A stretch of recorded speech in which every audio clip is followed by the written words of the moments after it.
ahora vamos a hablar del tratamiento de la tuberculosis, perdón, del diagnóstico de la tuberculosis, ¿no? En mi época, el diagnóstico más importante era la baciloscopía y lógicamente el cultivo, pero el cultivo era un problema porque tardas demasiado tiempo, esperas 20, 40, 60 y hasta 90 días para poder tener resultado y decir si es positivo o negativo. Si un cultivo no esperas por lo menos 2 meses, no puedes decir si es positivo o negativo. Pero ahora existen otros medios para el diagnóstico y que son más rápidos y lógicamente de mayor sensibilidad que la baciloscopía. Lógicamente, la baciloscopía sigue siendo importante para países como el nuestro, donde la tuberculosis es pues una enfermedad importante. Entonces, vamos a hablar de la microbiología. Ah, no, pucha, este no es el que quiero que hablemos. ¿Cuál es, pues? Este debe ser. Mm, mm, Déjenme ver. Este. Ok. Están viendo, ¿no es cierto? ¿Sí? Sí, doctor. ¿En Sí, se ve, serio doctor. se ve? Ok, muy bien. Vamos a hablar de la tuberculosis. Bueno, eh, dentro de las técnicas microbiológicas para el diagnóstico de la tuberculosis, tenemos los diagnósticos convencionales y entre ellos la tinción o baciloscopía es la más importante. Lógicamente, lamentablemente, cuando hacemos una baciloscopía, todos los bacilos que forman parte del complejo micobacterio en tuberculosis se van a teñir con esta tinción. Por lo tanto, todas las micobacterias se ven igual. Yo he tenido un caso, les voy a contar, de un paciente, hace años atrás, era un paciente que había venido de Potosí y que había estado internado un mes en el Obrero y otro mes en el Hospital Materno-Infantil. El diagnóstico era un síndrome mieloproliferativo. Y cuando va al hospital, al Lugo, va de casualidad porque le pidieron una fibrobroncoscopía para hacer un lavado broncoalveolar y mandar sus pruebas a cultivo. Ese día, el paciente estaba en fibrobroncoscopía. Y de casualidad, yo salgo y lo encuentro al paciente que le estaban anestesiando la boca para hacerle la fibro. Entonces, el paciente estaba en esta posición. Miren, aquí estaba el enfermero, aquí a este lado,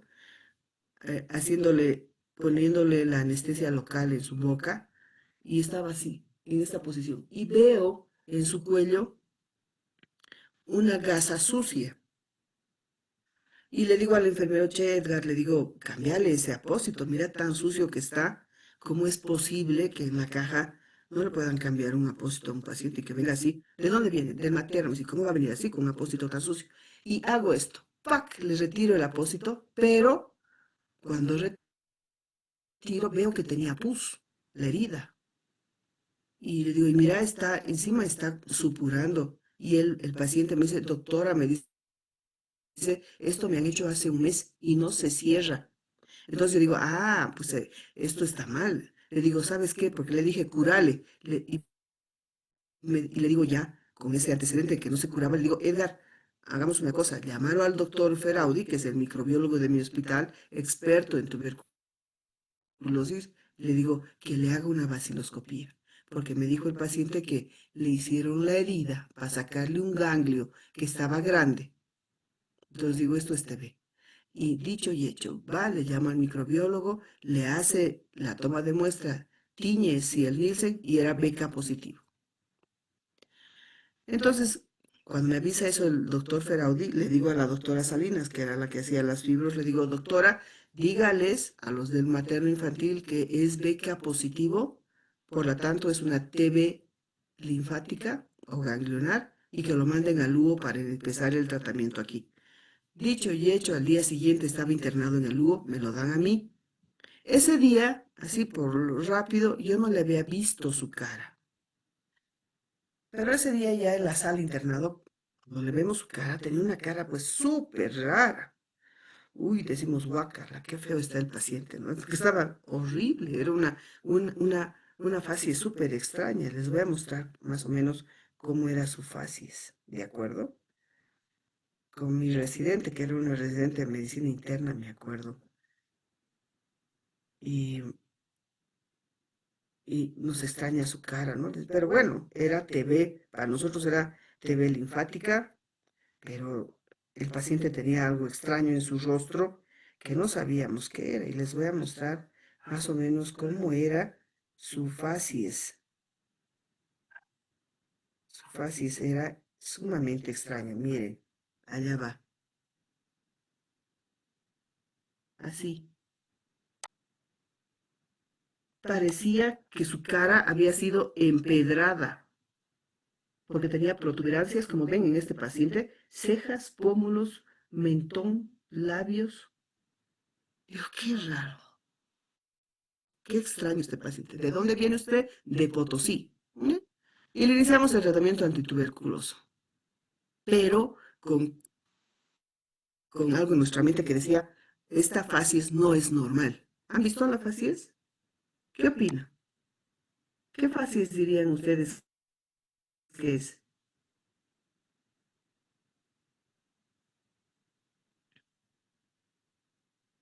¿Ah? Bueno, le iniciamos el tratamiento y al día siguiente el paciente mal,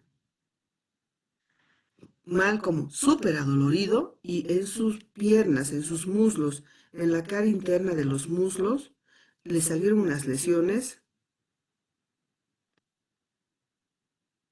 que eran súper dolorosas, tenía un color violeta, medio azul, que le dolían demasiado al paciente, se quejaba de dolor, estaba totalmente álgico, lloraba de dolor y de a la miércoles, ya está, arruiné al paciente, ¿y ahora qué hago?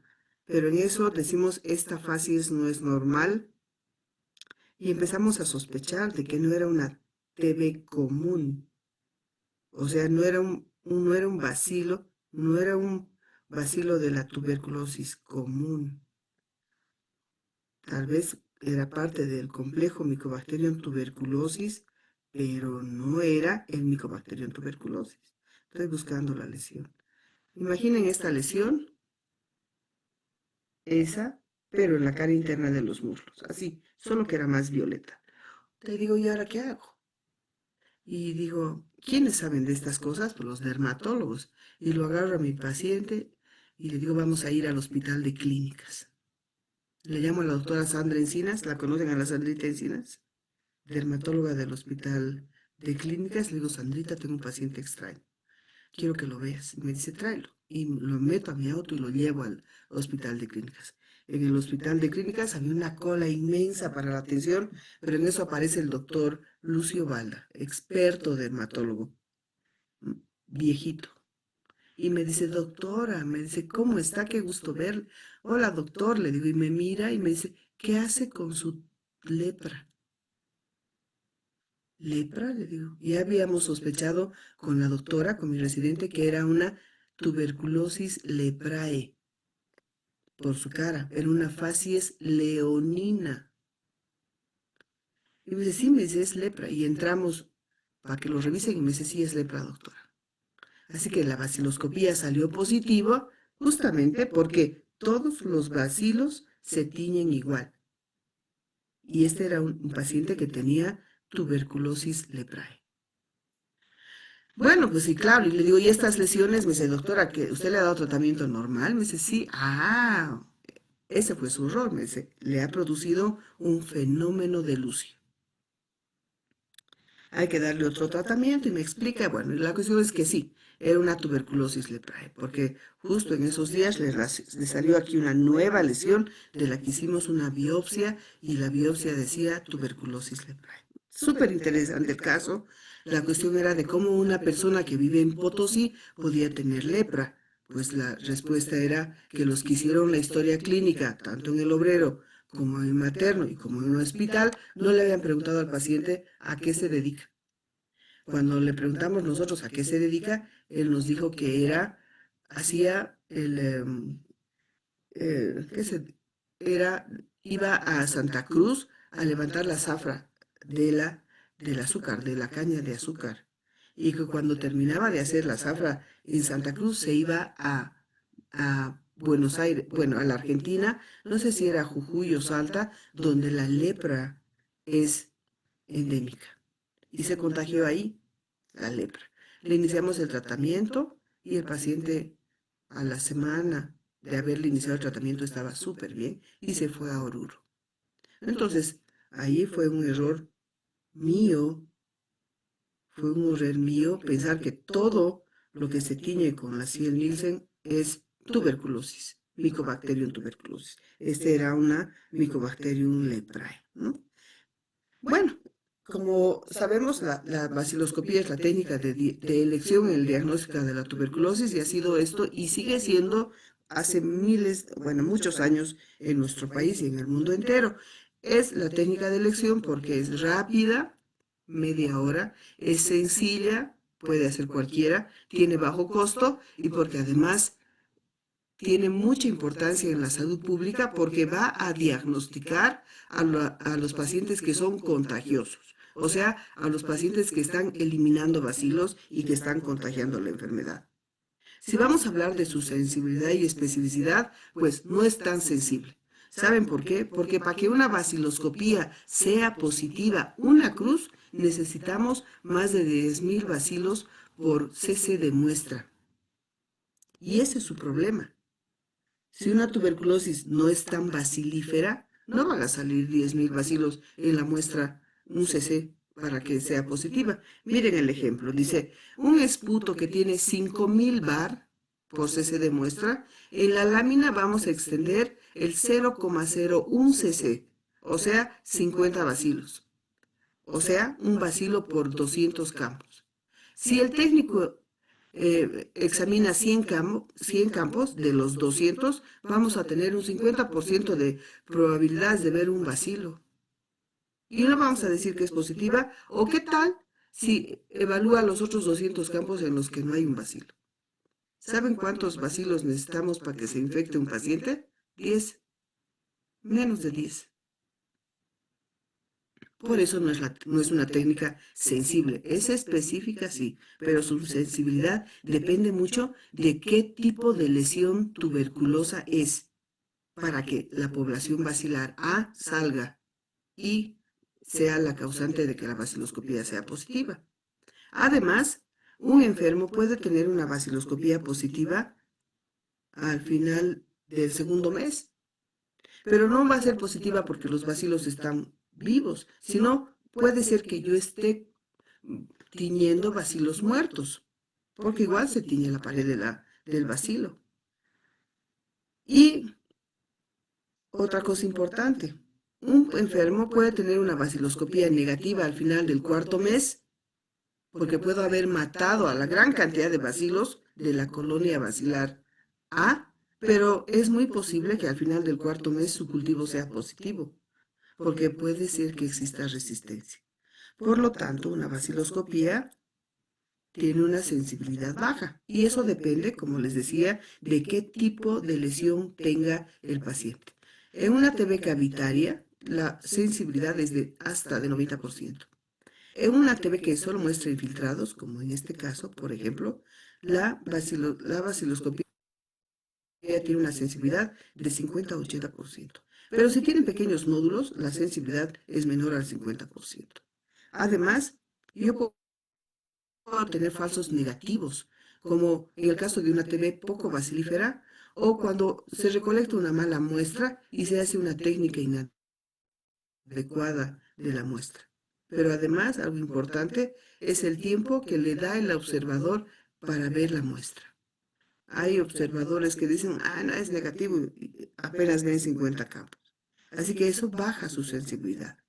En cuanto a la especificidad, sí, hasta 99% de especificidad.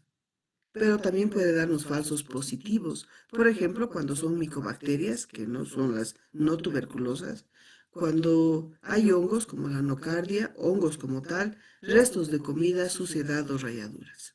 Sin embargo, en un país de alta endemia como el nuestro, más del 99% de las baciloscopías positivas son por tuberculosis, Mycobacterium tuberculosis. Es por ello que operativamente y en condiciones de programa, que es lo que nosotros tenemos en nuestro país, se puede aceptar diagnóstico de TB ante una beca positiva.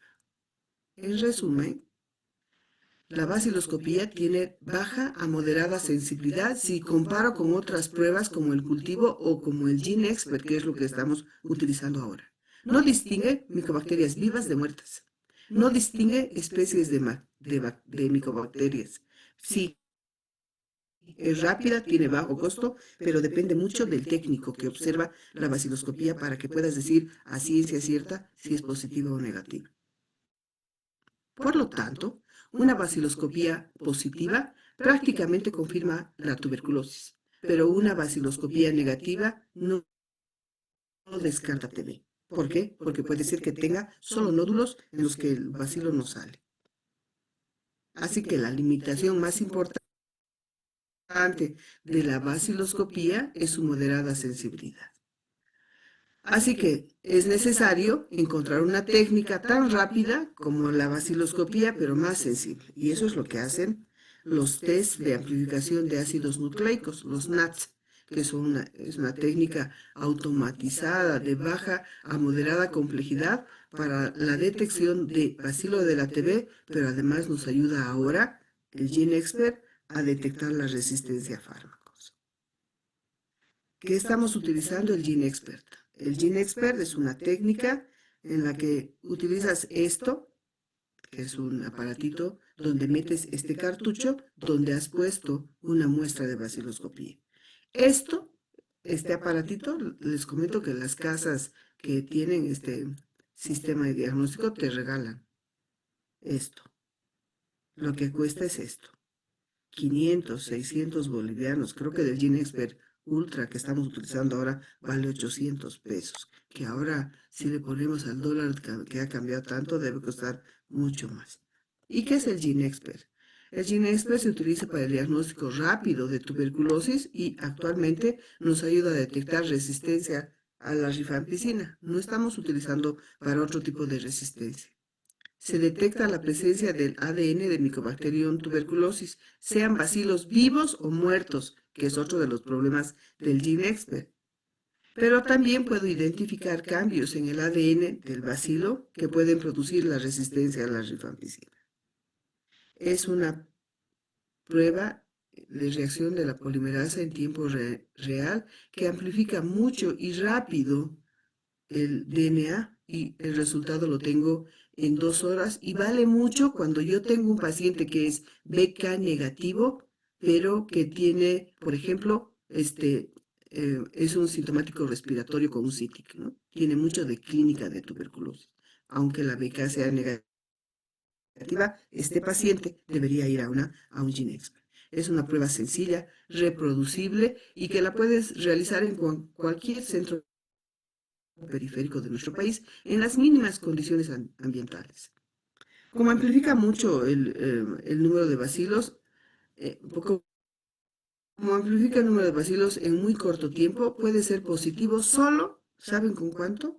131 bacilos cuando la muestra era del GeneXpert RIF-MT, que era el que usábamos antes, pero para el de ahora, el GeneXpert Ultra, solo necesitas de 13 a 16 bacilos por cc de muestra.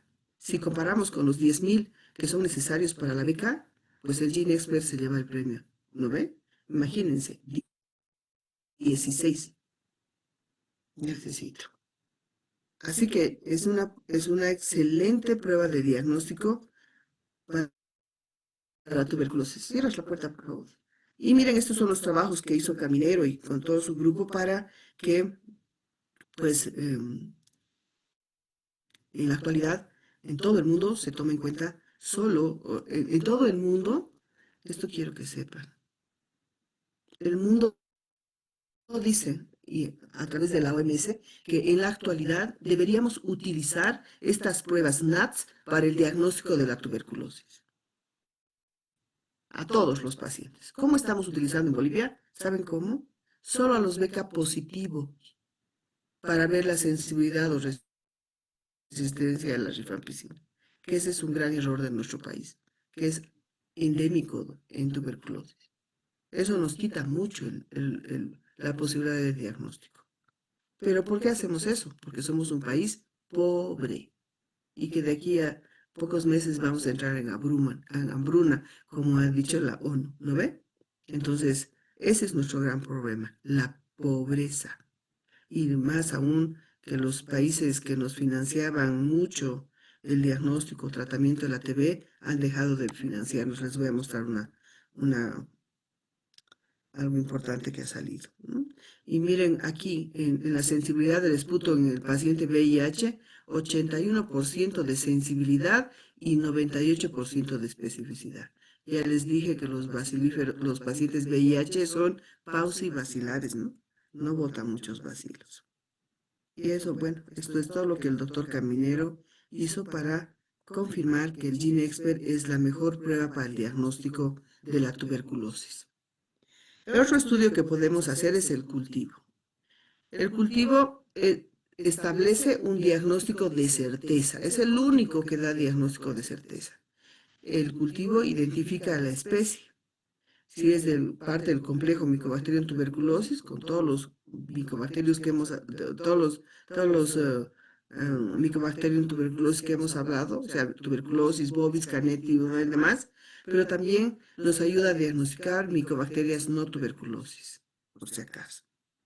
Y además nos permite hacer estudios de sensibilidad. Existen dos tipos de cultivo, los sólidos y los líquidos. El que nosotros utilizamos es el cultivo sólido, que es el peor porque tarda mucho el resultado. El método que estamos utilizando se llama Okawa.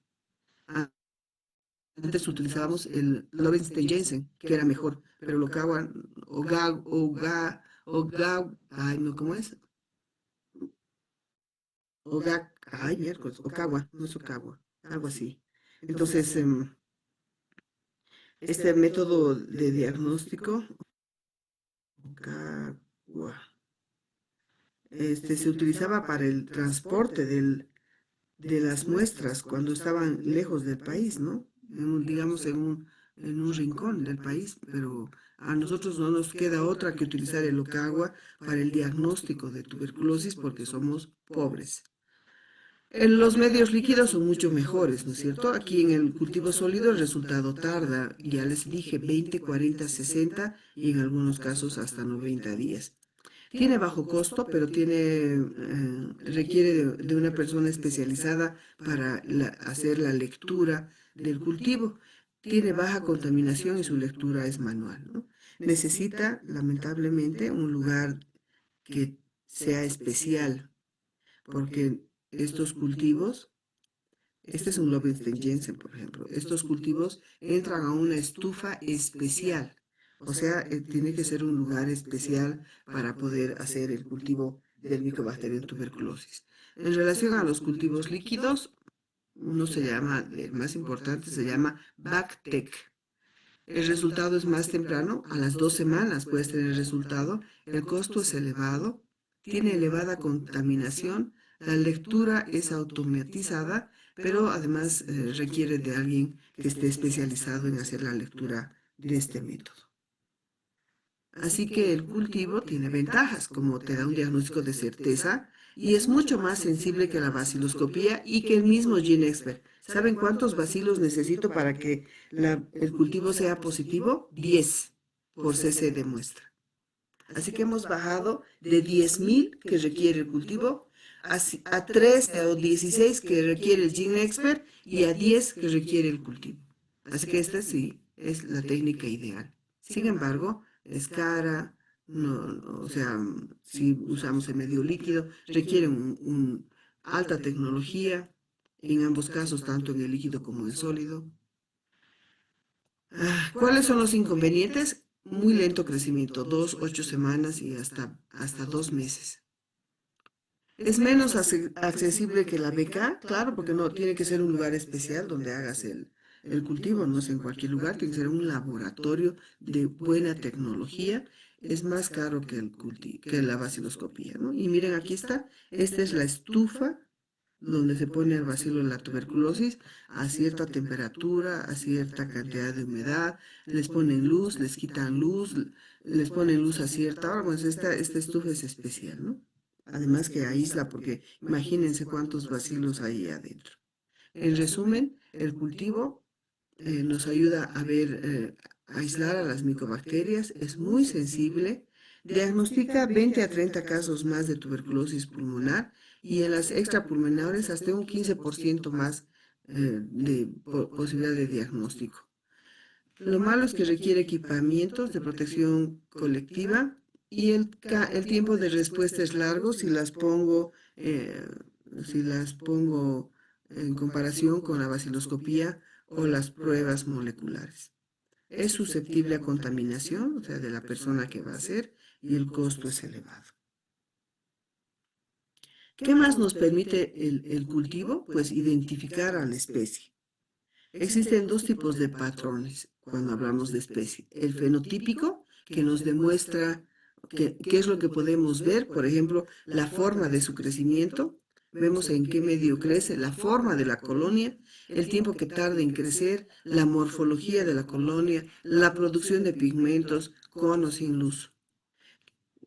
Puedo hacerle pruebas bioquímicas al cultivo para poder decir cuál es, ¿no es cierto? Como la prueba de la niacina, la reducción de nitratos, la prueba de la catalasa. Estas pruebas se llaman fenotípicas para ver su forma, cómo reaccionan a la luz y demás. Pero también puedo hacer un estudio genotípico, o sea, genético del bacilo. Y para eso utilizo las sondas de DNA que se llaman Genotype, LPA, que tenemos en Bolivia, y en esto sí podemos hacer evaluar la resistencia a otros fármacos como a las quinolonas, que es súper importante, y a la isoniazida también, ¿no? Estas ondas de DNA que se llaman Genotype es una técnica rápida y nos permite identificar si pertenece al complejo tuberculosis y, como les decía, resistencia, ¿no? Así que, bueno, el papel importante del cultivo nos ayuda a confirmar con certeza la tuberculosis. En resumen, el número de bacilos por ml de muestra necesarios para que las pruebas puedan ser positivas son estos. Baciloscopía 10.000. GeneXpert RIF MT, que es el que usábamos antes, 131. GeneXpert Ultra, 13 a 16. Cultivo, 10. Estas otras, como el TrueNat MTB o el TrueNat Plus, hay en el mundo entero, son buenísimas. Ojalá algún día lleguen a nuestro país. Lo malo es su precio, ¿no? Muy bien. ¿Alguna pregunta? ¿Nada? Muy bien. Cuando hablamos de tuberculosis pleural, le puedo hacer otra técnica diagnóstica a la muestra de pleura, ¿no? Se llama adenosina desaminasa. El ADA es una sustancia que viene en el catabolismo de las purinas y su actividad principal ocurre en el tejido linfoide. Su determinación es muy válida en el líquido de serosas afectadas por TB, todas las serosas, pleura, pericardio, meninges, abdominal, articular. Puedo tomar muestras de todo eso y mandar a que le midan esta sustancia, la adenosina desaminasa, ¿no? Es una técnica que no es compleja y tampoco es muy costosa. Y en países con alta endemia como el nuestro, tiene un 100% de sensibilidad y de especificidad, ¿no? Dice, como aquí, de alta endemia.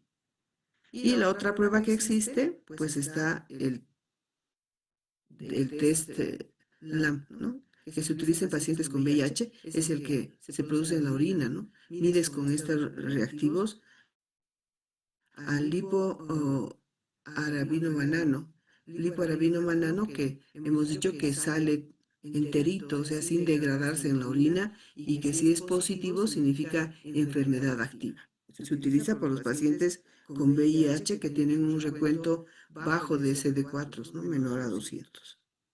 ¿De acuerdo? ¿Alguna pregunta? ¿no? Muy bien. Entonces nos vamos a ir a este tema. Aquí está un resumen de todo y algo más. Entonces,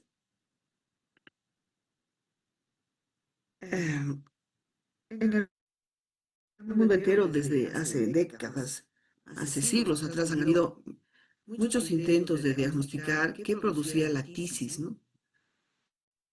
Si era una enfermedad, una maldición, si era un brujerío, si había algún germen, que pues, me imagino que en esa época no sabía mucho de gérmenes, en la época de Hipócrates y demás, pero se ha intentado aislar al micobacterium tuberculosis. Una de las investigaciones más importantes es esta que se hizo en Madrás, India, entre 1961 y 1968. Aquí es súper importante porque esta investigación ha sentado las bases del tratamiento actual de la tuberculosis. Antes del advenimiento de los medicamentos de la TB, había un montón de formas de curar la TB. Entre ellos, estos aforismos que hacían los curitas, que decía aquí, ¿no? Que, por ejemplo, aquí decía, leche, miel y sal cura la tuberculosis. Más aún si la leche es del cabrito, o sea, de la cabra. Por eso es que yo me imagino que ustedes han podido ver en el Alto que todavía hay gente que anda tomando leche de burra, ¿no ve? ¿Han visto? Sí, pues esa era la razón. Y si les preguntas a los que te venden, ¿y para qué es bueno? Te van a decir para curar la TB. Lógicamente, estos aforismos eran mentira, porque eso no cura la tuberculosis. Han aparecido otras versiones de tratamiento como esta, que es la del rey Felipe el Hermoso, que decía, el rey te toca, Dios te cura. Entonces, supuestamente venía este Felipe el Hermoso, te tocaba tu frente y te curaba de la TB, porque tampoco es verdad, ¿no es cierto? Es una mentira total. Luego el doctor Brousseau introdujo a la sanguijuela como tratamiento de la tuberculosis. Ya sabemos que no funciona. Funciona cuando hay necrosis de algún tejido, hace que el tejido recupere la vascularidad, pero no para la tuberculosis, nada que ver. Luego apareció Hermann Bremer, que fue el primero que consiguió construir un sanatorio en la Silesia de los Alpes germanos. ¿No? Aquí está, como pueden ver, el sanatorio. Miren aquí, ventanas súper grandes para que entre el sol por todas partes. Y aquí la cruz verde, ¿no? Era bandera blanca de cruz, bandera verde de cruz blanca, bandera verde con cruz blanca. Ese era un sanatorio de TB. Y en los años, en esa época, esto es 1854, en esa época, hasta el año 1900 más o menos, la calidad en salud de un país se medía con la cantidad de estos sanatorios que tenía. No se medía con otra forma. Si cuantos más sanatorios tenía PATV, mejor supuestamente el sistema de salud. En esa época, pues, empezaron a aparecer iniciativas privadas para el tratamiento de la TB y miren cómo se publicaban en los periódicos, ¿no? Este es un periódico de Francia que dice, el sanatorio de Leysin dice tratamiento especial de la tuberculosis pulmonar por el método del sanatorium combinado con la cura de la altitud, ¿no? Que, bueno, seguramente algunos podían curarse porque un 30% de las personas se curan naturalmente de la TB, particularmente si son lesiones pequeñas, ¿no? Así que bueno, no sé si funcionaba. Este es un sanatorio donde están los niños de las mujeres que habían parido recién, ¿no? Los alejaban rápidamente de su madre a estos niños de madres tuberculosas porque en esa época la mortalidad infantil por TB era muy alta. Aquí el contacto era íntimo, ¿no? De la madre al hijo, madre dándole de lactar y hablándole al bebé y mandándole su tuberculosis, ¿no? Entonces los aislaban. Y estas son mujeres en una terraza ahí del sanatorio tomando sol para curarse de la TB.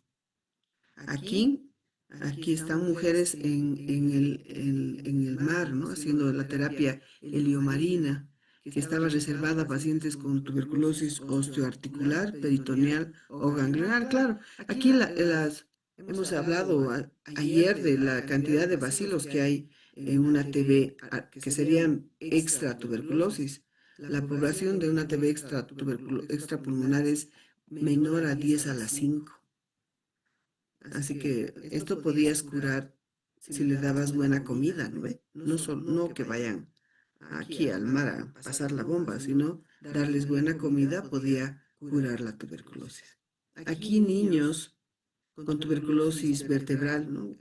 Haciendo la cura solar de la TB. Y este era un sanatorio, ¿no? Miren cómo las camas están al sol para que la gente vaya ahí, se eche y tome sol para curarse la TB. ¿Qué hacían en los sanatorios? Les daban reposo, buena alimentación, calcio y el clima seco de la altura. De eso se trataba, eso hacían para curar la tuberculosis. Posterior a la aparición de los sanatorios vino la época o la etapa de la cirugía. Una con la que empezó todo fue con la colapsoterapia o se llamaba neumotórax terapéutico y consistía en meterle así yo digo así, un puñal y hacerle neumotórax.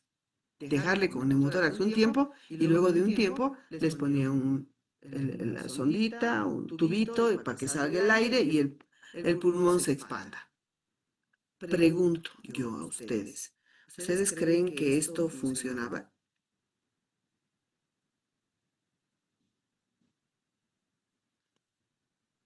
¿Cómo es? Quiero opiniones. Voy a cerrar la ventana, chicos. Piensen, ¿ustedes creen que eso funcionaba?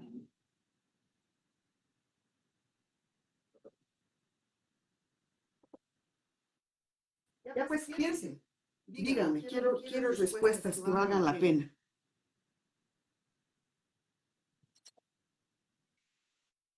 ¿Ustedes creen que funcionaba? ¿Que tenía alguna base científica para que sirva?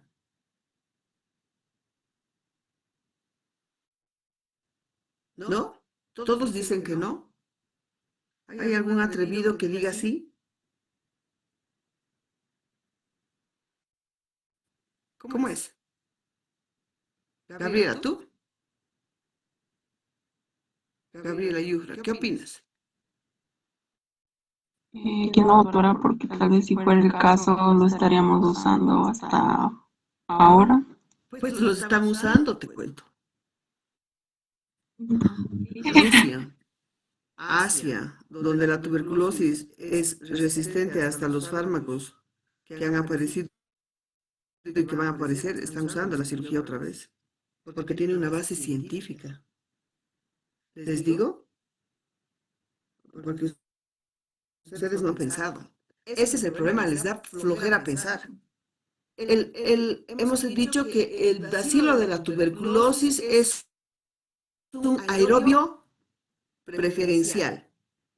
Entonces, si está en mi pulmón, aquí, mi pulmón está llenito de aire, esa colonia basilar A, que es la causante de absolutamente todo lo malo que le ocurre al paciente, causante de que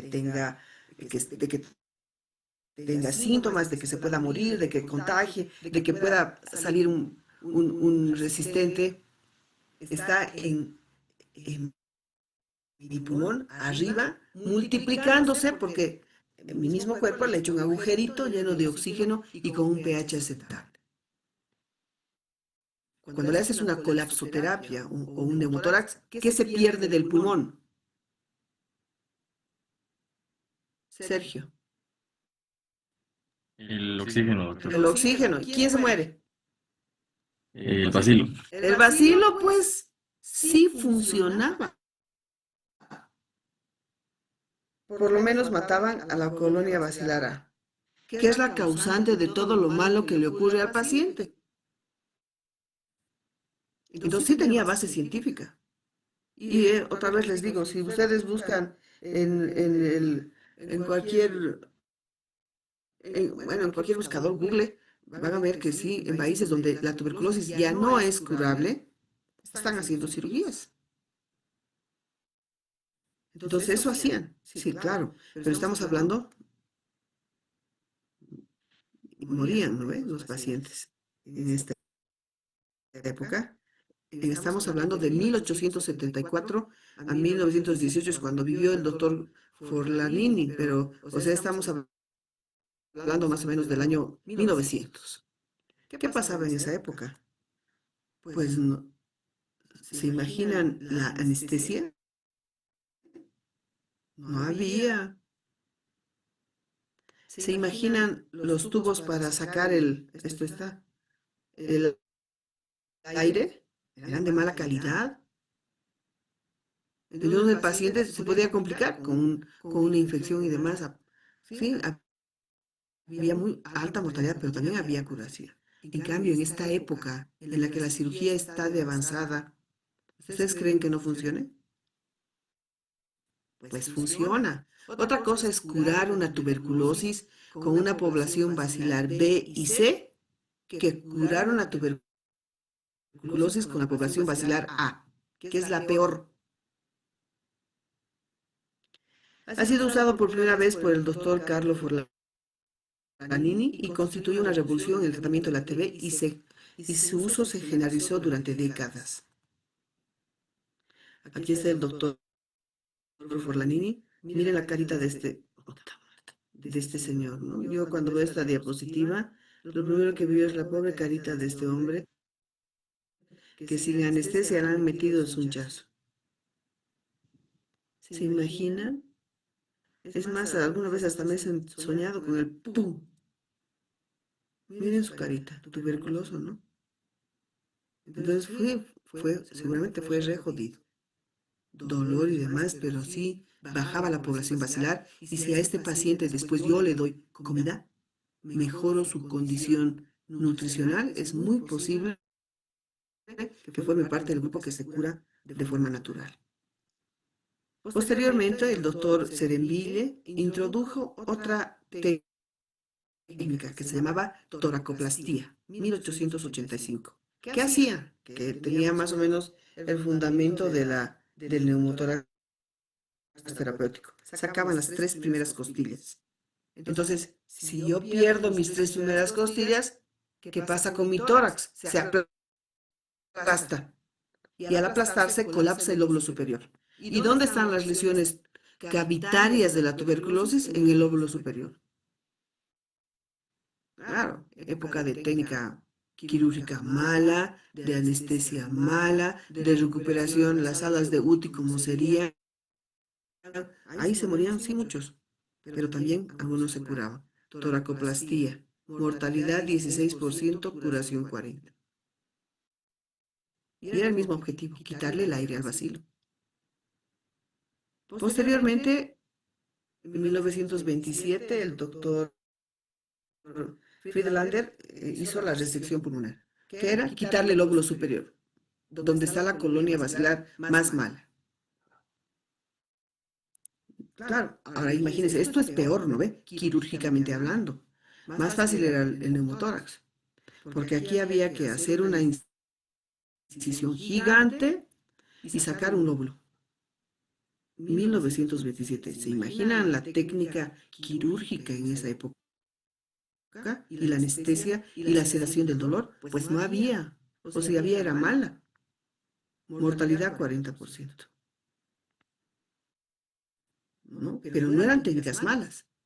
Ahora, Rusia, bueno, en realidad no es Rusia, sino, ¿se acuerdan de los países que formaban parte de la URSS, de la Unión Soviética? Pues en muchos de esos países, que sus nombres son medio raritos, hay mucha TB. Mucha TB que ya son resistentes a los medicamentos de la tuberculosis. Y nada sería eso solamente, sino es que están asociados al VIH.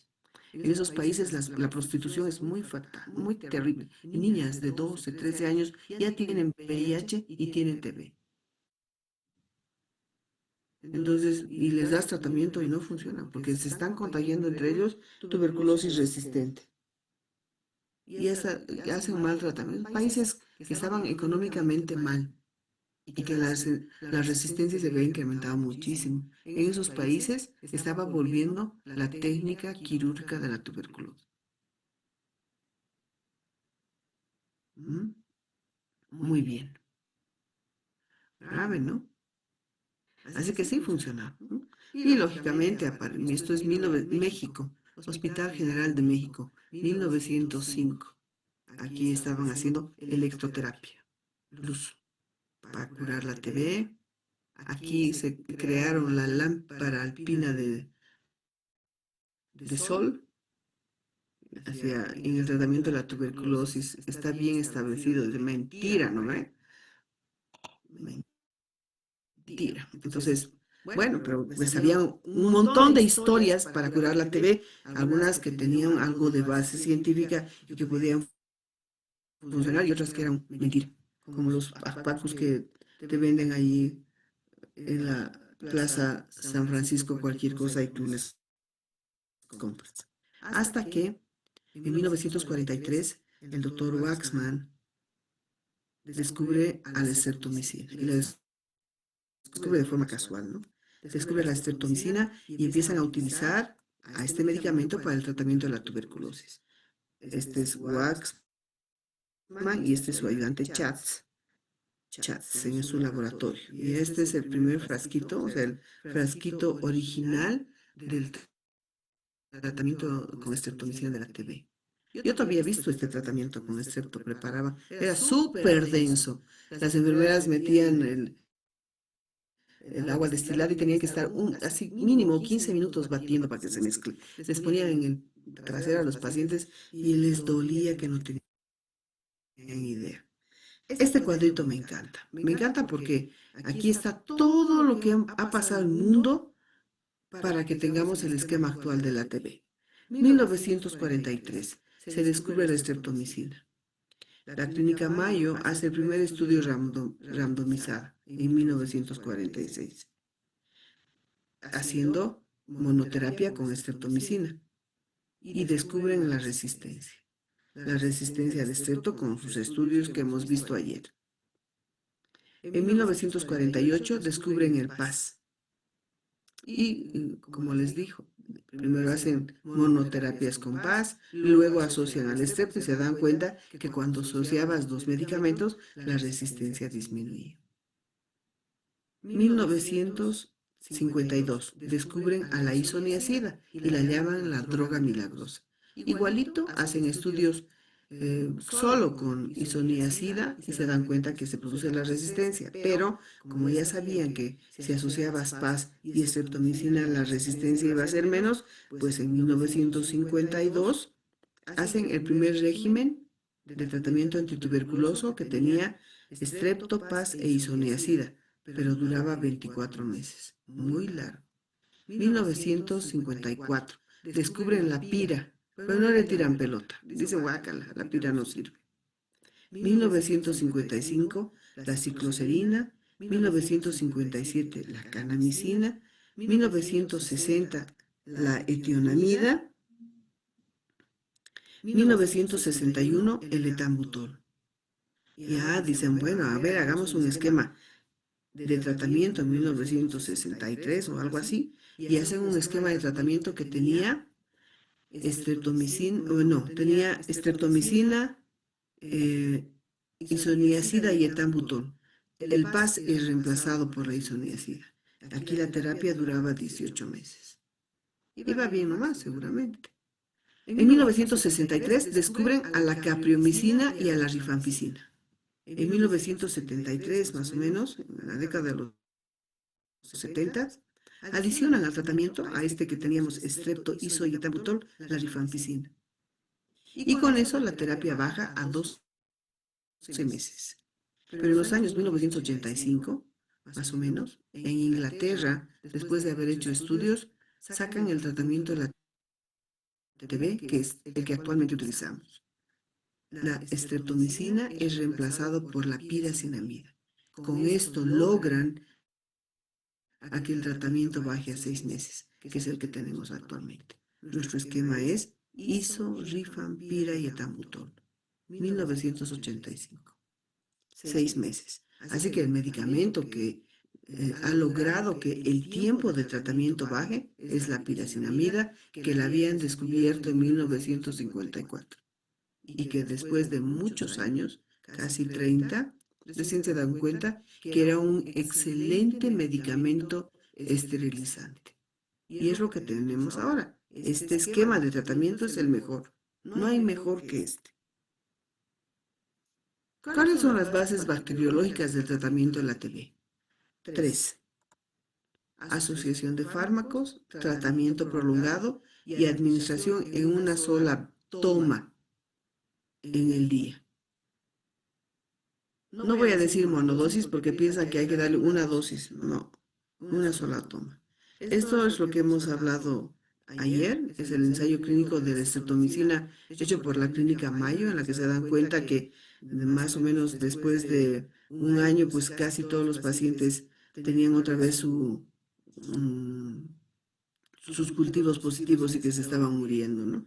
Por mala respuesta a la estreptomicina. Esta es una diapositiva que muestra esto, ¿no? Dice, aquí está días de comienzo del tratamiento y porcentaje de pacientes que eran cultivos, cultivos, ¿no? Cultivos, aquí cultivos resistentes a la estreptomicina. Miren, los primeros 30 días, el 20%, bueno, aquí digamos 17% de los cultivos fueron positivos de resistencia a la estreptomicina.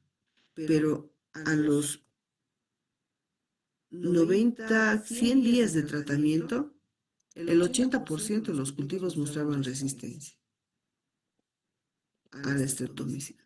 O sea, una alta resistencia cuando hacen monoterapia. De esto ya hemos hablado, de la asociación de fármacos. Así que la asociación de fármacos se utiliza para prevenir la aparición de resistencia, al evitar la selección de los mutantes resistentes naturales. Pero ¿cuántos fármacos?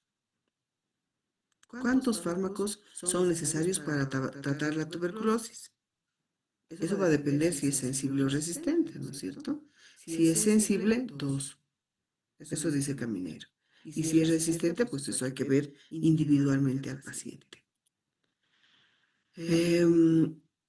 Hemos hablado también de esto, de la aparición de mutantes resistentes para cada uno de ellos. El más importante es la rifampicina. Necesita mucha población basilar, de 10 a la 7, 10 a la 8, que es la población más o menos de la caverna, ¿no? Entonces, cuando tenemos un paciente con una caverna, tenemos que pensar que existe la posibilidad de que nazcan resistentes a cualquiera de los fármacos. Y tenemos que asustarnos y hacer un buen tratamiento. Las cavernas, junto con la presencia de un paciente que es beca positivo, si no ves la caverna, y si es beca positivo, ahí sabes que su población es muy alta. Pero en las otras formas de TB, entre ellas las extrapulmonares o las lesiones pequeñitas de infiltrado pulmonar, o los nódulos o los ganglios, tienen una población basilar muy baja. Así que la posibilidad de que nazcan resistentes también es baja, peor aún para la rifampicina. Hemos hablado de que el bacilo de la tuberculosis, uno es resistente solo a un fármaco, que en la actualidad no existe en el mundo entero un bacilo que haya sido resistente a 2 medicamentos del tratamiento de la TB. Eso es imposible. Dice, si a una TB muy bacilífera se la trata con un solo fármaco, existe una elevada probabilidad de que se seleccionen los bacilos mutantes resistentes naturales a este medicamento. Por lo tanto, siempre debo evitar tratar con un solo fármaco, o sea, debo evitar hacer la monoterapia. Pero, si trato con 2 fármacos a los que es sensible, va a ser prácticamente imposible que se seleccionen los resistentes. Por lo tanto, la TB se puede curar con 2 fármacos, si son sensibles. Bueno, nuestro problema es ver justamente esto, la sensibilidad. No tenemos en el momento un test que nos diga resistencia o no a más de un fármaco. El GeneXpert Ultra solo nos da a la Rifan. No nos da otro. Si quiero hacer un genotype, necesito mínimo un mes, mucho tiempo. El genotype me va a dar sensibilidad y resistencia a la isoniazida y a las quinolonas. Así que el mundo entero, los grandes investigadores en el momento, están intentando buscar una prueba diagnóstica que sea así, de rápida, para darnos sensibilidad y resistencia, para que bajemos el tratamiento a 2 fármacos. En la actualidad, la OMS ha sacado un tratamiento que dura 4 meses. Ahorita vamos a hablar de eso. Muy bien. La piracinamida solo se da para que con su acción esterilizante podamos reducir el tiempo de tratamiento a 6 meses. Y solo es útil si va con rifampicina. Si en la segunda fase no voy a dar rifampicina, no sirve la piracinamida de nada. Por lo tanto, mi tratamiento no puede durar 6 meses. Voy a tener que durar más tiempo, ¿de acuerdo? ¿Qué más? Aquí, tratamiento prolongado. ¿Por qué debo dar 6 meses de tratamiento? ¿Alguien sabe?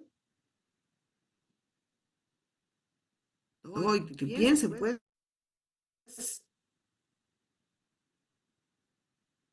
Ya hemos hablado por qué. ¿No se han dado cuenta? ¿Por qué?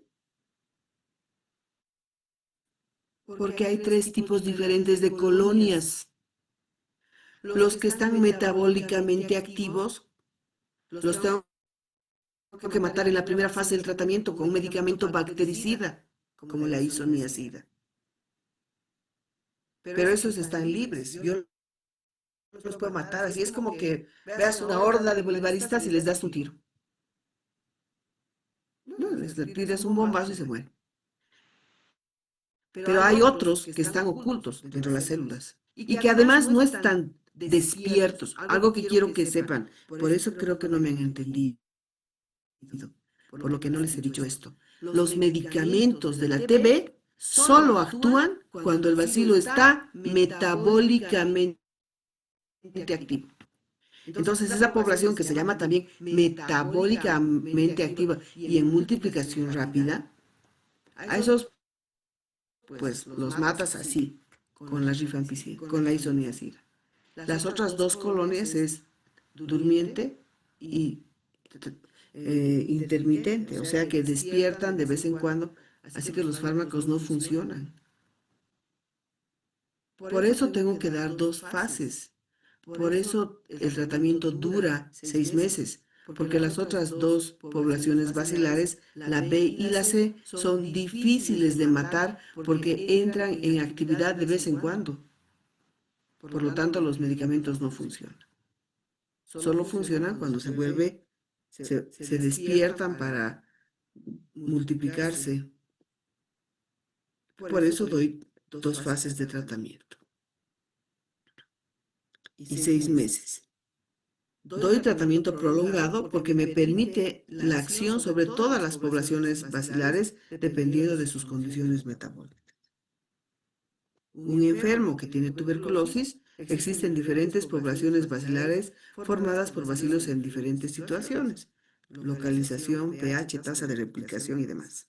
La caverna hemos dicho que es el lugar ideal para que exista una importante división de Mycobacterium tuberculosis porque tiene bastante oxígeno y su pH no es muy ácido. Esta población es la peor, la que produce todo en el paciente. Para matar a esta población necesitamos medicamentos bactericidas, porque actividad bactericida es aquella que sirve para matar los bacilos en fase de multiplicación rápida, metabólicamente muy activos, y que se localizan en las paredes de las cavernas y en el esputo de los pacientes que son BK positivos. Así que necesito medicamentos bactericidas. ¿No ven? Estos medicamentos son los que salvan la vida de los pacientes y los que las curan. El mejor medicamento bactericida es la isoniazida. Lógicamente, los otros medicamentos, como particularmente la rifa Piscina y la levo tienen acción con el moxifloxacin, tienen acción bactericida. También el linezolid, la bedaquilina, el delamanid y los carbapenems. Funciona, pero el mejor se llama isoniazida. Sobre la población bacilar B y sobre la población bacilar C, la B se llama multiplicación lenta y la C se llama crecimiento intermitente, o sea que despiertan, duermen, actúan los medicamentos que se llaman esterilizantes. La actividad esterilizante es la capacidad del fármaco para matar los bacilos persistentes que están en metabolismo durmiente o en crecimiento intermitente, que son responsables de las recaídas. Estos bacilos de la población bacilar B y C no producen nada al paciente, solo están ahí. No tienen la capacidad de producir síntomas, ni de matar, ni de contagiar, ni de que nazcan resistentes. Pero tengo que matarlos, porque si no los mato, el paciente va a tener una recaída en un tiempo. Matan al reducido número de bacilos. Estos son los que evitan las recaídas.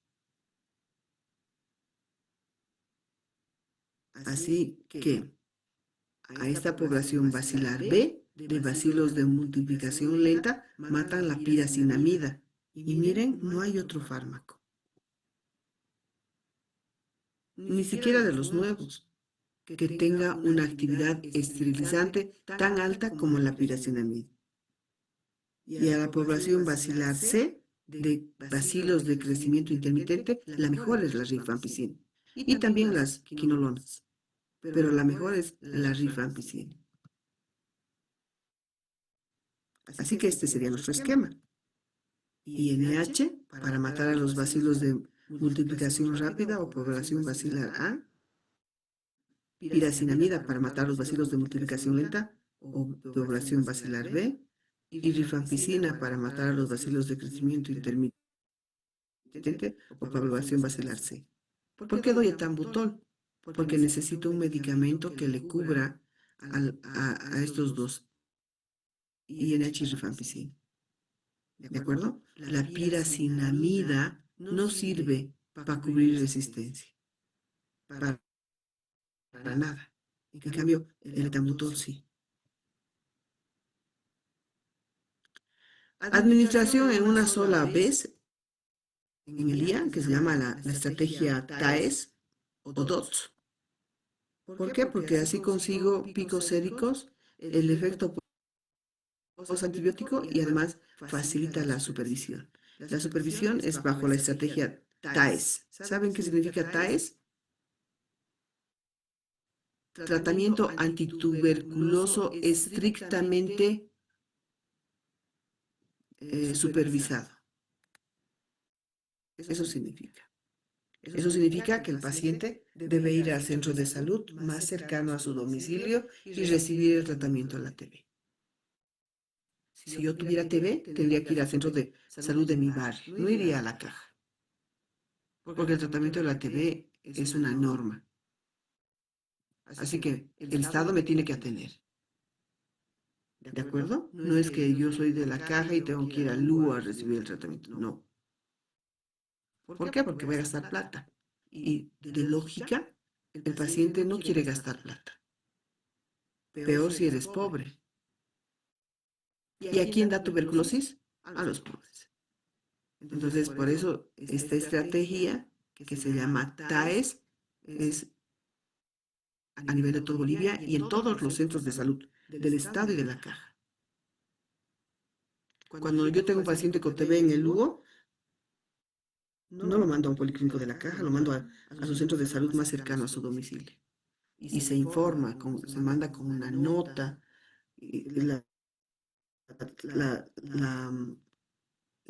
epidemióloga de mi hospital llama a la red de salud y le dice el paciente o la paciente Mónica Seara Mayo con una TB pulmonar activa, BK3 Cruces, está siendo transferida al centro de, digamos, me estoy inventando, centro de salud de Munaipata, distrito 8, calle en tantos, número tantos.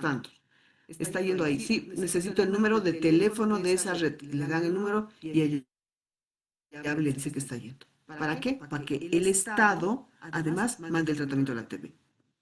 Porque el Estado nos da. El tratamiento de la TV es gratuito. Entonces, cuando vaya el paciente, tiene que tener su tratamiento ahí. Y ellos tienen que ocuparse de darle el tratamiento todos los santos días de Dios. Le hacen abrir su boca, le dan agua y le hacen tragar. Esa es una estrategia TAES. Paciente que no va, tiene que ser notificado y tienen que irlo a buscar. En otros países entra a la cárcel si no haces el tratamiento. ¿Cuáles son los tratamientos? ¿Cuáles son los objetivos del tratamiento? ¿No? Objetivos prioritarios. 3. Disminuir lo más rápido la posibilidad de que el paciente muera, de que tenga síntomas y de que infecte. Curar sin recaídas y evitar la selección de resistencias. ¿Cómo logro cada objetivo? Disminuir lo más rápido posible que el paciente se muera, pues le logro dándole un medicamento bactericida, porque hemos dicho que el tratamiento bactericida mata a la población bacilar A de bacilos metabólicamente activos, los malditos, los malvados, los que producen todo lo malo al paciente. Ahí el mejor medicamento es la isoniazida. Actúan las demás, sí, pero el mejor se llama isoniazida. El segundo objetivo, que es curar sin recaídas, para eso utilizo medicamentos esterilizantes. Que el objetivo es matar a los bacilos persistentes, o flora persistente también se llama, que están en estado metabólico durmiente o en crecimiento intermitente, y que si no los mato son responsables de la recaída. Ahí actúan rifampira, moxifloxacino, levofloxacino. El tercer objetivo es evitar la selección de resistencia. ¿Cómo logro ese objetivo, Jacqueline Yupanqui? Em,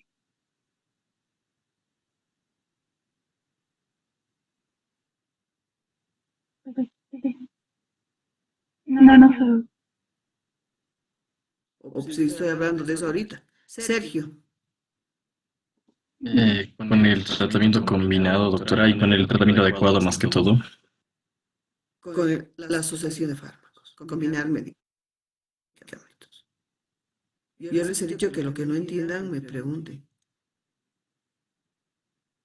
Entonces, objetivos. Curar, primer objetivo, evitar lo más rápido posible que el paciente muera, que el paciente tenga síntomas y que el paciente infecte. Logro con la actividad bactericida. ¿Cuál? Isoniazida. Segundo objetivo, curar sin recaídas. Logro con los medicamentos esterilizantes.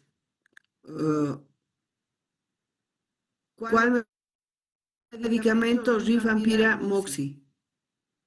Tercer objetivo, evitar la selección de resistencias. Logro con la asociación de fármacos. ¿De acuerdo? Así que con esto estoy matando a todas las colonias, a todas las poblaciones bacilares. Con el objetivo 1, capacidad bactericina, población bacilar A. Capacidad esterilizante, población bacilar B y C. Evitar la selección de resistencias asociando fármacos. ¿Cuáles son las características deseables de los fármacos? Pues que tengan actividad bactericida, que tengan actividad esterilizante y que prevengan la resistencia.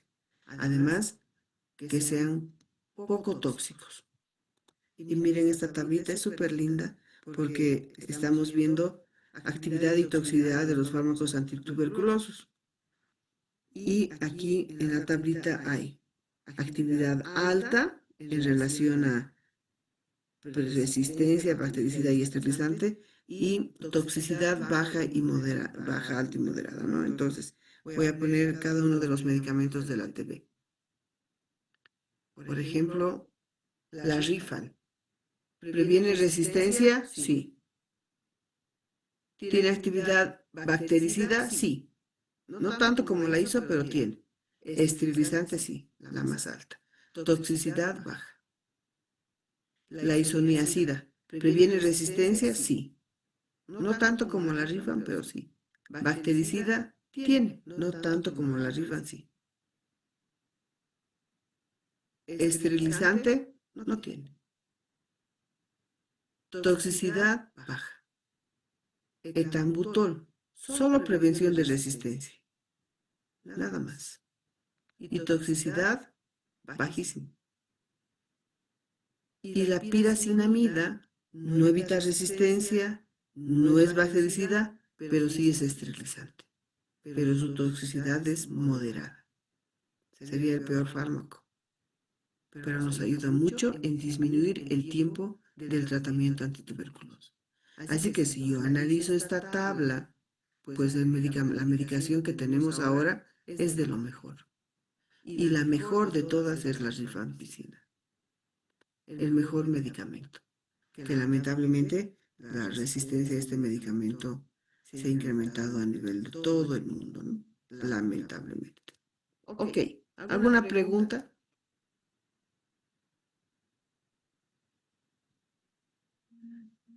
No sé qué he hecho. ¿Alguna pregunta? ¿Nada? ¿Seguro?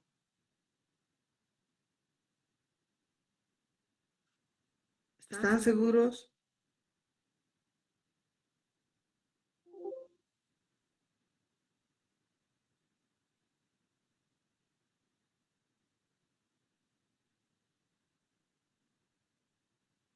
Ok. No sé dónde estamos. Aquí está. Vamos a irnos a la última presentación, que esta es rápida. Esta les pongo porque necesito que veamos placas de TV. Bueno, hemos hablado de la tuberculosis pulmonar. El fondo es una tinción Cielirsen, y aquí están los bacilitos, ¿no ve? Estas rayitas son los bacilos de la TV. Muy bien. Entonces aquí en la definición ya aquí dice que es una enfermedad social, infecto-contagiosa, prevenible y curable, que eso es lo que nos interesa. Todo esto ya hemos hablado. Ya. Y este es el caso del que les había contado ayer, de esta señora que vino con esta placa casi muerta, sangrando, y que cuando le preguntamos de por qué no vino antes, ella dijo que sí había ido antes y que su médico solo le daba antitusígenos y antibióticos.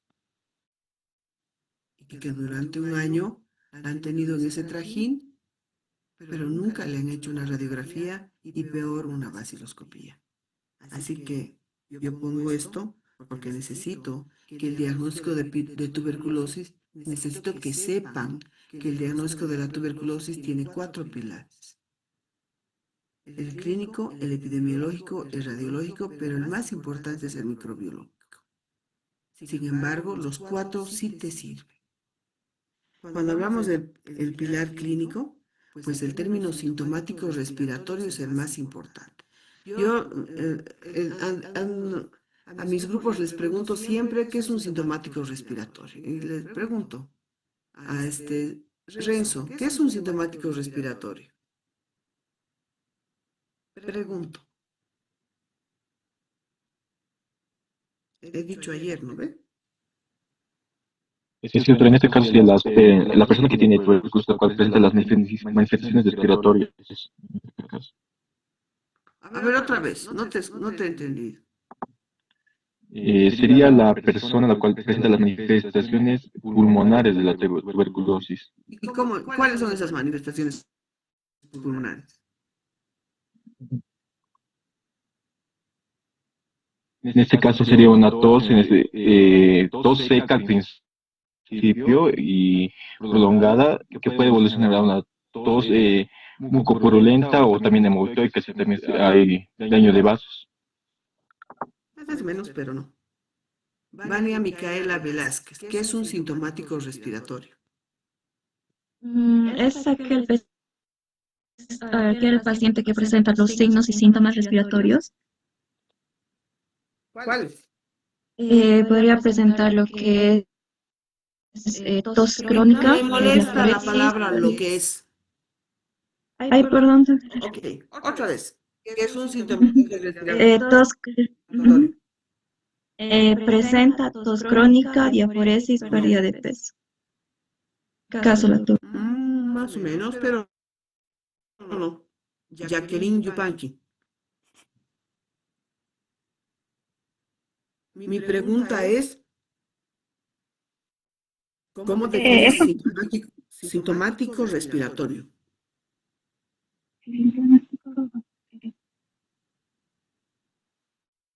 Una persona presenta tos persistente, dolor, expectoración, fiebre, pérdida de peso, fatiga. No, es que no entienden, ¿no? Yo he preguntado, ¿qué es un sintomático respiratorio? ¿Quién me dice? Sergio. Ay, doctora, es un paciente que tiene tos con expectoración mayor a 15 días. Eso es un sintomático respiratorio. Y que ahora, en el programa actual, cuando salga el nuevo programa, le han aumentado y que además tiene síndrome tóxico infeccioso crónico. Y el síndrome tóxico infeccioso crónico es fiebre, diaforesis, pérdida de peso, inapetencia y adinam. Pero un sintomático respiratorio es un término mundial, no es un invento mío. Sintomático respiratorio es una persona mayor de 15 años que tose y expectora más de 15 días. ¿De acuerdo? No se olvide nunca. Porque si esta señora hubiese ido donde un médico que sabía que sintomático respiratorio es uno que tose más de 15 días, no le hubiesen dado tanto antibiótico. Le hubiesen hecho una vaciloscopía. Porque cuando yo tengo un paciente que tose y expectora más de 15 días, ¿qué debo hacerle? Una vaciloscopía. Eso. ¿De acuerdo? Y una placa de tórax. Muy bien. Listo. Pilar clínico. Pilar epidemiológico. Ahí ponemos a los grupos de riesgo, que son un montón, ¿no es cierto? Lo que hemos leído ayer, VIH, o SIDA, diabético, que me falta aquí, desnutridos, Bolivia, mineros, policías, profesores rurales. Y policías también rurales, generalmente. ¿Saben por qué? Porque cuando, lamentablemente, voy a comer mi papa frita. Cuando estos policías y mineros, digo, y profesores rurales están en el campo, son invitados a todas las fiestas del pueblo. Nacimiento, matrimonio, bautizo, este, velorio, día, inauguración del año deportivo. ¿Y qué hacen? Chupan. Chupan, chupan y chupan. Y no comen. Se desnutren y les da TB. Lamentablemente. Y cuando yo les he mostrado ayer la tablita que decía, ¿y por qué en Bolivia hay tanto TB? Decía alcoholismo de medio. Ahí está, pues. A eso explica, ¿no es cierto? Bueno, muy bien. Así que cuando yo veo una persona que tose y expectora, tengo que ponerle un grupo de riesgo. Tengo que averiguar qué le está pasando porque algo le tiene que estar sucediendo. Además, en nuestro país hay lugares o áreas con mayor endemia. Por ejemplo, en La Paz, Yungas. No Yungas, Suyungas, Caranave, la Recaja Tropical. Tipuani ha sido el municipio con mayor tasa de incidencia, teniendo una incidencia en ese lugar de 524 por 100.000 habitantes. En Cochabamba, donde está el Levito. Laucaeñe, que es donde está el Levito. El otro día hablaba con la doctora, no me acuerdo su nombre, ya se me ha ido el nombre, una doctora, es una pediatra muy capa en tuberculosis, que me decía, doctora, en Laucaeñe, incidencia de TB, más de 500 por 100.000 habitantes. Conste que ahorita esos lugares, de ahí han huido todos los que trabajaban en bancos y todos los médicos. Así como andaremos. En Santa Cruz, que también hay mucha tuberculosis, mucho más que en La Paz, pero además hay mucha resistencia y abandono del tratamiento. los municipios de Yapacaní, El Puente, San Julián, San Ramón, Okinawa, La Guardia y El Torno. Hacia el sur, hacia Tarija, Puerto Quijarro, Puerto Suárez, Macharetí, Yacuiba y Bermejo. Así que yo, si veo una persona que tiene tos y expectoración más de 15 días y viene de alguno de estos lugares, yo pienso en TB. ¿De acuerdo? Otro lugar donde existe mucha tuberculosis son las cárceles de nuestro país. Y si vieran el reporte de tuberculosis en las cárceles, se darían cuenta que la mayor población carcelaria con TB es la de Santa Cruz. 3 cárceles de Santa Cruz tienen la mayor incidencia de tuberculosis. El otro pilar es el pilar radiográfico. En 1882, el 24 de marzo de 1882, Koch presenta el bacilo de la tuberculosis en una reunión de la Sociedad de Fisiología en Berlín. Ahí revela la tinción, el cultivo e informa de la contagiosidad a través de la inoculación. En 1897, miren cuántos años después, el doctor Francis Williams, que fue pionero en el estudio fluoroscópico de los pacientes con tuberculosis, describe lo siguiente. Dice, era estudio fluoroscópico, no era radiografía.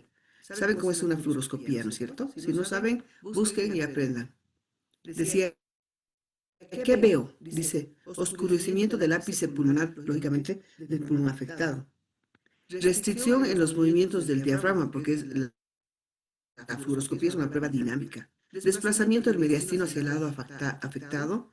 Aumento del desplazamiento del diafragma del lado contralateral, o sea, que te trabajaba más. Y a veces podía haber un patrón micronodular.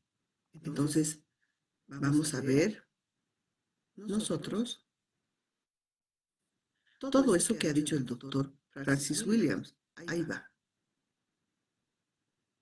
Ahí va. Él dijo que había oscurecimiento del pulmón del lado afectado. Y miren cómo aquí yo veo caverna 1, caverna 2 y un infiltrado que sale del ilio. El ilio izquierdo está jalado, pero también el derecho. Este ilio debería estar aquí, pero está aquí arriba porque algo jala al ilio hacia arriba y lógicamente es la tuberculosis que está aquí. Con un infiltrado.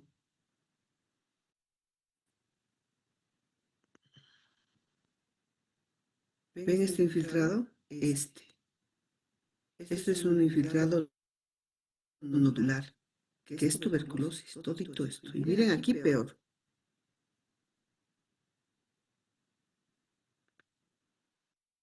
Ah, la pelotita. Ahora, ¿dónde estamos? Aquí está el lóbulo superior del pulmón izquierdo con las 2 cavernas. Y aquí el infiltrado. El lóbulo superior derecho con una caverna y aquí está el infiltrado. Pero siempre sale del ilio. Eso quiero que sepan. No sale de otro lado. Miren esta. Si no viera esta parte y solo estuviera viendo esto, yo diría que es una neumonía.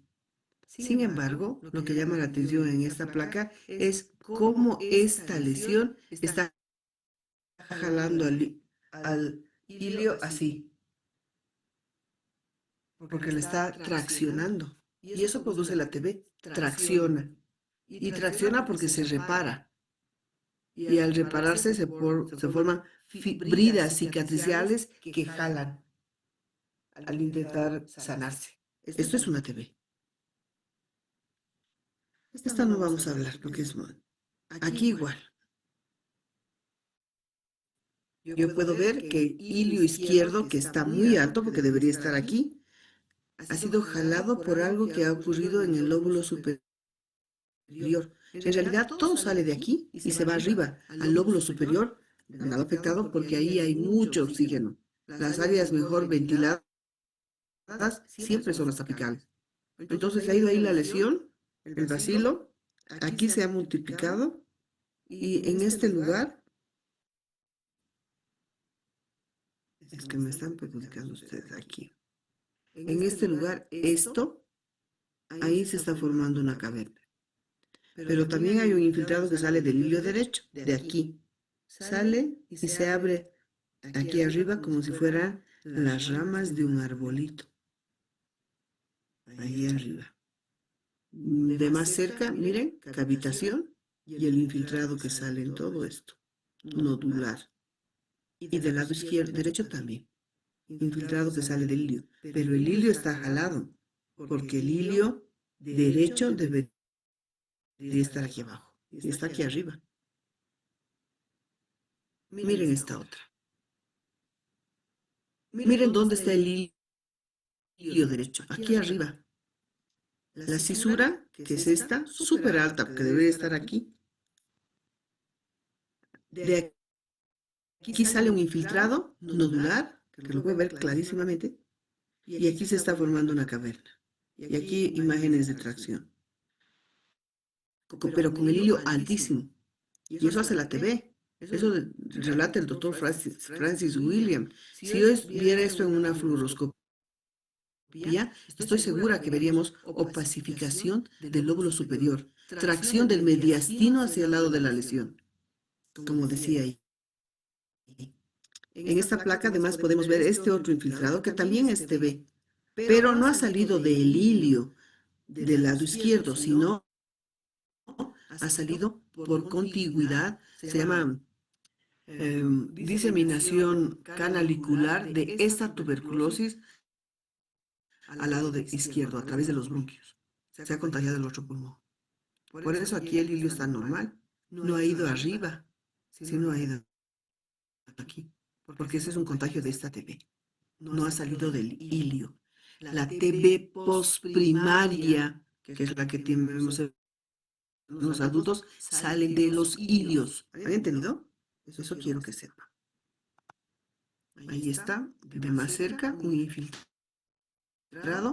una caverna. Y aquí tracción. Miren dónde está la cisura, que debería estar más abajo. Alta la cisura. Porque todo se ha retraído, todo se ha lesionado. Igual en esta, ¿no? La cisura alta y aquí arriba una imagen, un infiltrado con el hilio traccionado, tuberculosis. Esta igual, tuberculosis, con el hilio súper alto. Francis Williams también dijo que veía, a veces veo patrón nodular. Aquí está el patrón nodular. Tuberculosis miliar. Harto. ¿Notan el infiltrado? Sí, ¿no ve? Tendrían que ser ciegos para no notar. El infiltrado nodular. Vamos a ver aquí abajo. Miren cómo se ve aquí mejor. Abajo, miren aquí todo esto. Nodular, tuberculosis miliar. Pucha, ¿ahora dónde estaremos? Más aquí. Esta placa es de una tuberculosis. De una tuberculosis seguramente curada. No hay lóbulo superior derecho.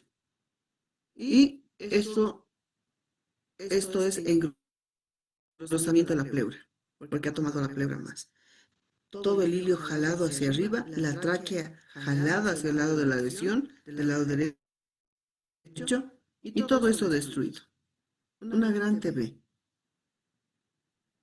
Este otro igual, tuberculosis apical. ¿Se están dando cuenta que estamos viendo casi todo arriba? ¿No ve? Porque eso hace la TB. Produce lesiones apicales. Aquí veo el hilio jalado y un infiltrado nodular en todo el lóbulo superior derecho y también el izquierdo. Y también el hilio jalado. Traccionado. Esto, ¿no? Tuberculosis miliar. Y esta placa es súper bonita. ¿Por qué? Porque yo puedo ver que la tráquea está sumamente traccionada hacia el lado izquierdo. Puedo ver que el corazón está traccionado hacia arriba y hacia la izquierda. Puedo ver que aquí hay algo que está produciendo la tracción. El hilio pues, ni aparece, ¿no? Todo traccionado. Cuando me acerco bien o cuando veo bien la placa, yo veo aquí una caverna. ¿La ven? Entonces, para verla mejor, la veo aquí atrás. Una caverna en el lóbulo superior, segmento posterior izquierdo, que ha producido toda la lesión, ha jalado todo. Este pulmón va a quedar sumamente destruido. ¿Se acuerdan del paciente que les he dicho, el Axel, el portero del colegio Don Bosco? Esta no es su placa, pero la que él tenía era muy parecida.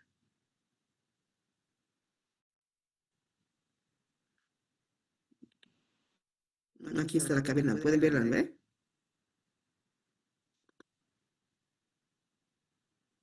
Esta TV era un paciente diabético.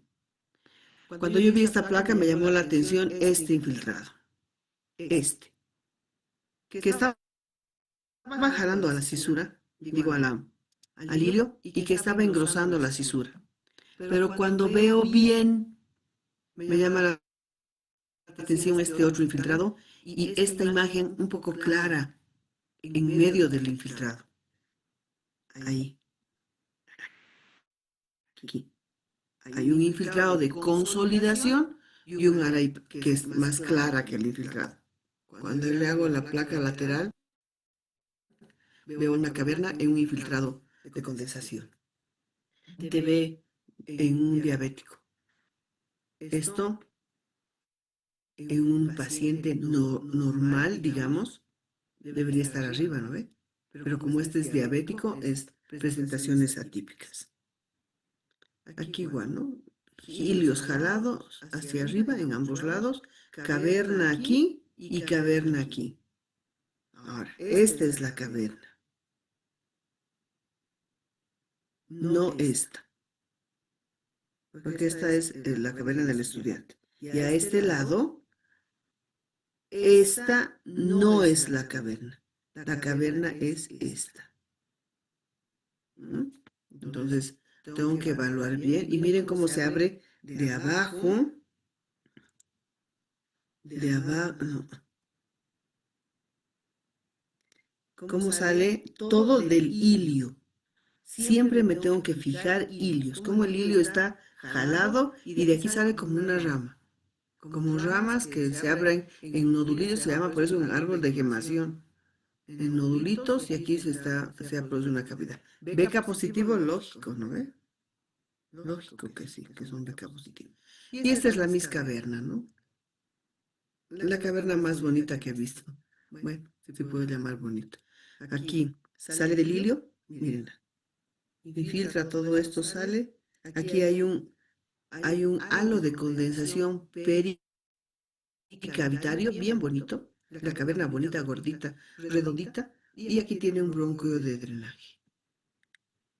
Entonces, esta es una tuberculosis con una linda caverna apical derecha.